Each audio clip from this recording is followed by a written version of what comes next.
There are so many people right now saying that they trust in the hand of the Lord. There are so many people saying that they trust in the will of God.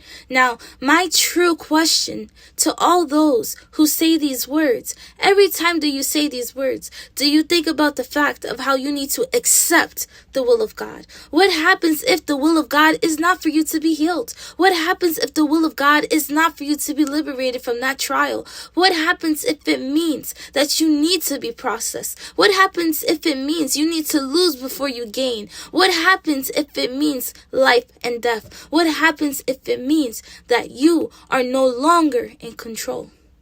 Are you accepting the will of God? Do you truly understand the power behind saying the words, God, I leave it in your hands? You see, the human being always wants control.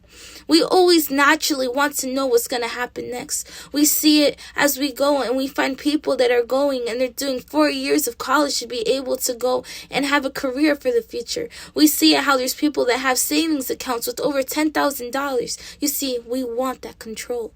We want to know that if there's any way possible for us to be able to hold a grasp of what might be what is next to come, we're going to fight for it. But what happens when everything that we do, everything that we try to do, doesn't place us in control?